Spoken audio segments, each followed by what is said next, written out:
Hi everyone, I'm Hessie Jones. Welcome to Tech Uncensored. We are in day 3 of Collision, and I'm here speaking to Andy Young, who is the co-founder and CEO of Proton, the privacy-focused company behind Proton Mail. Nice to see you here, Andy. Yes, thanks for having me. It's really a pleasure to be here and to speak with you today. Awesome. Privacy is one of my favorite topics, so I think this is going to be a fun conversation.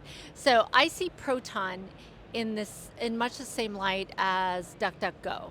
So you're riding a distant second to Google search, Gmail, but you're offering a radically different model that actually puts users first. Tell us about Proton Mail, Proton in general, and why you think what you're doing is vital to the future of privacy.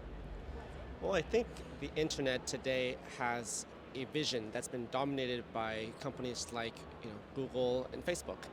And their philosophy is simply that the way the internet should work should be we give you services for free and you give in exchange your most valuable, intimate, private information, which we're going to use however we see fit to make the maximum amount of money.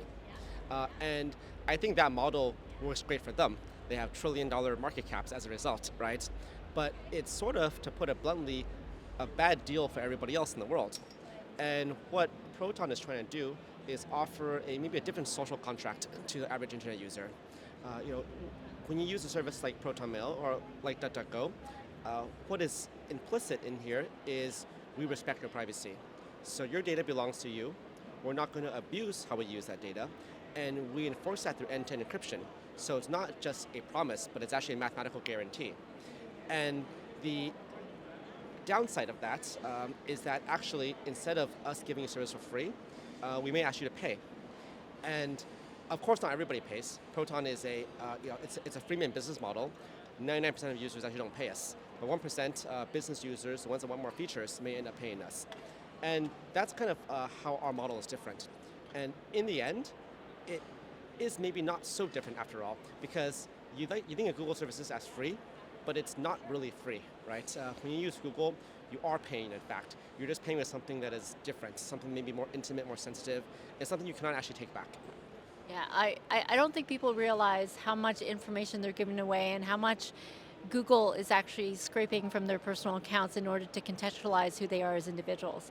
Let's move on to your work in antitrust discussions and 2 bills that have come out of Congress. Like we understand Meta, Amazon, FANG, the big tech companies, they continue to persist. If they continue to persist in the way they're operating, innovation is going to suffer. So explain your role in these antitrust cases and why you think it's vital from a competition perspective. Well, what has happened in tech in the past 2 decades is there's been a complete lack of regulation. And this lack of regulation has essentially created conditions where massive companies could dominate the entire space with practices that are frankly anti-competitive. And in such a scenario, in such a scenario, there's actually no way for any third parties to actually compete. Because if Google controls how you're discovered, how you're distributed, and even the platforms in which your services are provided on, then if they don't play fair, there's nothing you can do. So to kind of give an example, today Google could decide on a whim to kick any application off of the Play Store, and then it would not be accessible on Android devices anymore. And there is nothing you can do legally actually to prevent that. So they have this unchecked control. But Android today is maybe 60, 70%, 80% in some markets of the market. So you cannot be at that level of scale and simply not have any rules and regulations that you have to abide by, because it doesn't create a level playing field where other people can actually compete. And this is why we view policy matters around antitrust and competition as absolutely essential, because without competition, you actually can never solve the privacy problem. Thank you. So I want to delve a little bit more deeply into that, because I think what you're also indicating is that as long as big tech continues to persist, there's going to be data that they control and the data that they can also aggregate from very many sources. And And Shoshana Zuboff, I'm sure you know, Yeah. has talked about like the surveillance economy. And I pulled a couple of examples from some recent articles that talk about some instances of what the surveillance society looks like. There is this warrantless poll camera surveillance program that's run by police, where they could inadvertently or on purpose actually institute camera surveillance on poles around neighborhoods, which actually belies a person's Fourth Amendment rights. And then you have a company called Flock, who does mass surveillance license plate readers, and that is going to happen regardless without consent. So how does a company like yours work in a surveillance-ridden economy? And how do other companies need to change the way they're operating in order to minimize that threat? Yeah, these are actually very good examples. And to put it in context, if we look at it from a historical standpoint, East Germany was the classical police state. And in East Germany, they had 1/6 of the population conducting surveillance on the other 5/6, right? Using human methods. And the scary thing is, in today's world, with advances in technology, you don't even need that anymore, right? You don't need to have 1/6 of the population cooperating with you to control the other 5/6, because Google, Facebook, these big companies, and the tech advancements, they allow you to reach that level of surveillance at a fraction of the cost, at a fraction of the ease. I would say that if you compare what the Stasi knew on the average East German citizen compared to what Google knows about the average person, Google actually knows more. So inadvertently, we have entered kind of an ecosystem in a world where surveillance is more widespread than at any other point previously in human history. And the question becomes, what can you do about it, right? I think, of course, we can fight in court, and we should fight in court. And I think the work that the ACLU has done to try to stop some of these, things from happening is extremely vital. But it's really, at the end of the day, in a capitalist society, a business model choice. And if the financial incentives are aligned towards surveillance capitalism and abusing privacy, then it's very hard to change that system. And I can give you an example with Apple. Apple puts it out that they're the privacy company. But Apple also runs the App Store, which controls and monopolizes app distribution on iOS devices. And how does Apple handle App Store policies? Well, if you're doing subscriptions as your business model, which Proton has to because we're not an advertising company, we need to pay 30% of our revenue. This is not profit, this is not margins, it's top line revenue to Apple. And do you know what Facebook pays to Apple for kind of their billion or $1 trillion applications in the App Store? Facebook pays zero. Facebook pays zero because they don't monetize through subscriptions.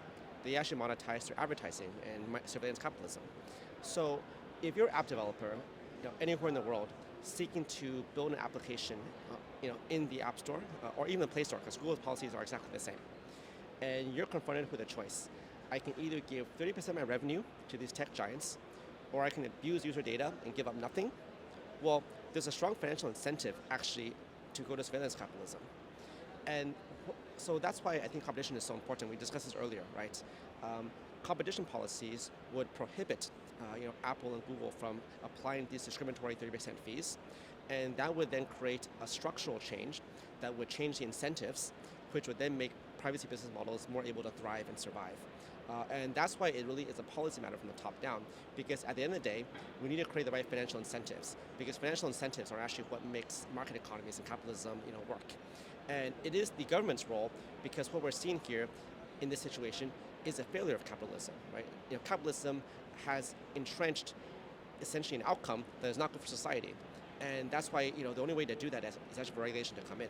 This is why you have regulation on clean air, regulation on food safety, because without that, it's always more profitable to pollute and to poison people, right? Yeah, absolutely. So at least we see the government coming in now. There are calls to pause AI because of the harms that we're seeing today, and from that perspective, maybe it's good.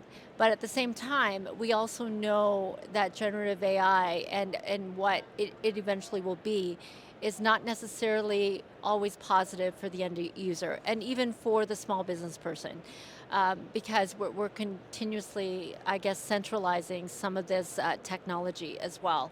So where do you think Proton Mail fits from a generative AI perspective, and what do you guys need to do to evolve within this new type of technology? Mm. Yeah, AI is a very interesting topic because people view it as a disruption. There's all these stories on the press about how AI is going to disrupt Google for the first time in 2 decades, right? But if you think about AI at its core, there's two components. Number one, you need massive amounts of data because models depend on the data. And number two, you need massive number of users and human interactions to train the AI. And who has the most data and the most users? Actually, it's Google. So the outcome of AI might be to actually entrench and further consolidate the power of these big tech companies. And that's why you know, some people say AI is a chance for disruption, but my view is actually it probably entrenches the status quo, and that's what makes it kind of worrisome. Now, what I view as relatively positive is if you look at how long it took, let's say the governments to regulate marketplaces in the digital economy, like app stores. Well, actually, they've been around for 20 years and they still are not regulated, right? AI has maybe only come onto the scene in a public way for less than a year, and already governments are starting to act. So it may be more, let's say, hopeful this time, because instead of being 2 decades late to the game, we might see more proactive action later, earlier on, and that could then steer things in a better direction. But it's always very tricky to regulate. And on Proton's side, of course, we're not a data-driven company. We're not going to use massive amounts of data to leverage for AI models. But at the same time, there are also ways to use AI to improve security. We will see some applications, but then in a privacy-preserving way that is aligned with our values and our business model. Okay, so let's talk about some of the services that you have. So, many people may not know is that Proton also has a VPN service, and this is one of the most used privacy tools that you have that's being used in Russia, in Iran, in Turkey, and many other locations. So tell us more about this specific service, the encrypted services, and as privacy becomes more of a concern, even in these regions and many other places where privacy becomes more of an issue.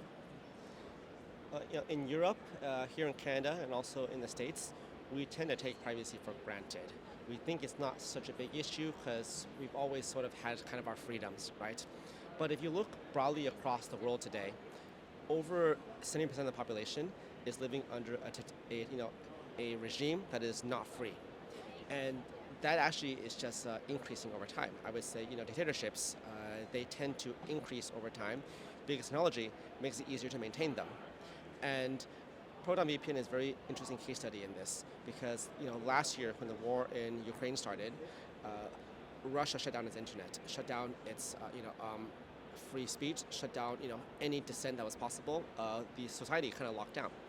And in Russia, if you wanted to find the truth and get actual information of what's going on in the world, you had to use a VPN. It was your only window to get out to the free internet.